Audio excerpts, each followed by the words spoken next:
With the Rio Major going on, everyone is distracted from the normal subjects like the next operation or Source 2, but that is why I think right now is a very important time to look into the future. Valve will most likely follow up this major with an operation with new skins, agents, stickers, a new case with new knives, and much more. I think I know when it's going to happen too. I think it's going to be before the end of November, since Valve has a lot of reasons to do this. In this video I will explain everything you need to know to understand why it's very likely that they will do this and why they didn't do it earlier. Valve are very secretive about their updates. They never announce them before they ship them to us. This is different to most other game companies, but it's not necessarily a bad thing. It allows them to not worry as much about releasing updates in time, which in turn makes the updates more finished and polished, even though they often still contain bugs. This does however mean we as CSGO players are left to wonder when the next update will be and what it will contain. So then why do I think the next update will be before the end of November? Well, there are a couple reasons. First of all, Valve usually releases a new operation every year, and the last operation started on September the 21st, so it's already nearly 1 year and 2 months since the last operation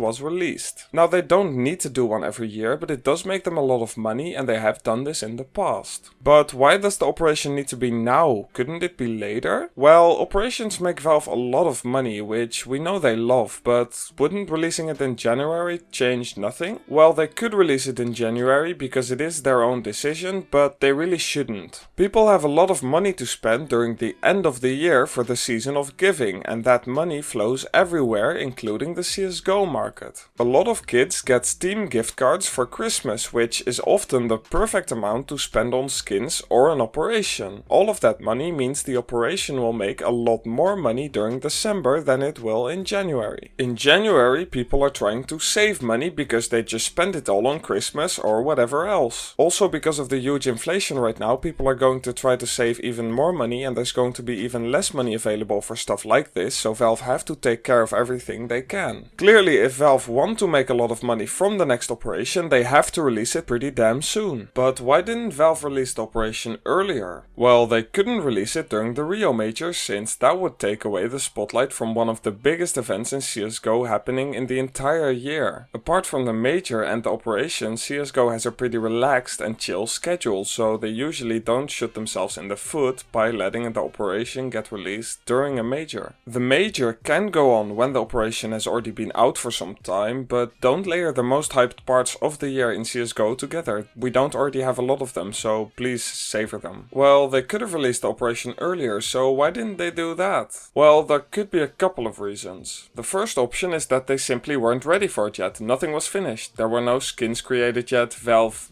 didn't have the money set up. I don't know what happened. Maybe there was no maps. You can think of a million different things, but in short, they probably weren't ready for it. It doesn't take as long as you think to create an operation. It takes a couple of weeks, according to some sources, but it does take time, and you can't just create it out of thin air. And I'm not saying that they weren't ready for it as in they were surprised to be, oh shit, we should have had an operation ready. No, they planned it in advance. They probably knew already when they were going to do the operation ahead of time. That planning nicely brings us to the second reason. They were probably just waiting for the December month to get the most amount of initial purchases and to maximize their profit, which is a thing they always like to do. As we discussed earlier, there's a lot of potential to make a lot more money in December, which is obvious, and they should obviously plan for it. So that's probably why they waited for December. The third option might be that Valve actually care about our concerns with the current state of the market, which has way too many new stickers and skins being released every new year. Obviously, this doesn't have to be a bad thing entirely, since more new skins and stickers just give us more options, but it can mean that they become worse investments long term. If there's so many new stickers coming into the market each year, how the hell are we supposed to use up all of the old ones, making the old ones more expensive, which is kind of what the entire market lives on, right? That's how we make money in the investing scene. This problem has not been showing itself that much thus far, since both Antwerp and Stockholm stickers and also the Riptide stickers seem to be doing quite well as investments still, but the Operation skin collections do seem to be slowing down in explosive growth for now. In the past, Operation skin collections often did really well. For example, you can look at Shattered Web skins, but nowadays they seem to be slowing down a lot because there's a lot of supply and a lot less demand than we thought. We as CSGO investors are going to have to adapt to these changes, and we're going to have to accept that this is a new reality we live in. It doesn't mean there's no profit to be made. You can still find the items that are good and make plenty of money on them. Releasing operations less often could help with that situation, which makes the market more stable, which we have shown to be good for Valve in the long term in this video. Valve could also be thinking multiple of those reasons or even all of those reasons, but those are the main reasons as to why the operation hasn't happened yet. Right now I see almost no one talking about this, which is exactly why I wanted to discuss it here. I also asked you guys what you thought about the next operations release date, and you guys said it would most likely occur in December. It could very well also start in the beginning of December or even in mid-December, but I think Valve will choose earlier to get the most amount of profit from it. Now, what kind of things will the next operation contain? Well, we will most likely get 3 or 4 new skin collections like the Dust 2, Mirage and Vertigo collections from the last operation. There will also be 1 or 2 new sticker collections, a new patch collection and tons of new agents. We will also get a new operation case with more skins still, which is always good to see. These items definitely have some good potential as investments, so watch out for that. Last operation, the skin collections were pretty bad as investments, but all the other items were pretty good, especially some of the stickers and patches, which did really well. The operation cases are also pretty good investments overall, but they do have the potential to be oversupplied due to the massive amount of players playing the next operation. Overall, a new operation is very good for the skin enthusiasts among us, since it gives us tons of new options. Even if you don't care about skins and you just want to play the game, it's still worth doing, since the operation gives you 1, a reason to play the game every week, and by doing the operation and just getting the cases each week, which you can then sell on the Steam market, you will also make some extra Steam balance, which is always nice. Plus, getting paid a little bit of money to play your favorite game, who would say no to that, right? The operation is pretty great overall. That's why it's really nice to see that it will most likely be with us in the next little while. So I think they will release the next operation before the end of November, which gives them just 2.5 weeks before it will be here. This almost perfectly lines up with the sticker sale. They could, for example, after the finals, put the stickers on a 75% sale and keep them on during the beginning of the operation, which will drive the sales for the operation and for the stickers, which so far haven't made them that much money yet. And by looking at what Valve did to storage units with skins and stickers in them, we can see that they really don't like that they're not selling that well, so they're trying to increase their profit, so this would be a very good way of doing so. I think Valve realizes that an operation brings a lot more attention to the game than it normally has, which means they can sell a lot more operation passes, of course, but also a lot more major capsules and stickers. What do you think? Will Valve get there in time, or will they purposely deliver the operation on December the 1st just to screw with me? Or do you think the operation will not happen at all before the end of the year? Let me know in the comments. I always react to every comment I get because I love talking about this with you guys. If you have some items that you don't really like anymore, you can trade them for better ones with me. My fees are very low and I have a lot of different items to choose from. I also buy and sell skins too, plus I have plenty of buff balance available if you need something very specific. Link is in the description, check it out if you're interested. So we know that it is very likely that Valve release a new operation very soon. But what do you need to know before getting into an operation, and how can you make the most amount of profit by doing the operation missions? Well, to find out more, check out this video next so you can be rich in CSGO too. I just quickly want to thank you guys. It's truly amazing to see the great responses from all of you. We're closing in on 1,000 subscribers right now, and at that 1,000 sub mark I will be doing a live stream here on YouTube where we can talk about all things investing, and I will also be giving away skins to you guys. If you're still watching, you are truly awesome. Thank you, goodbye.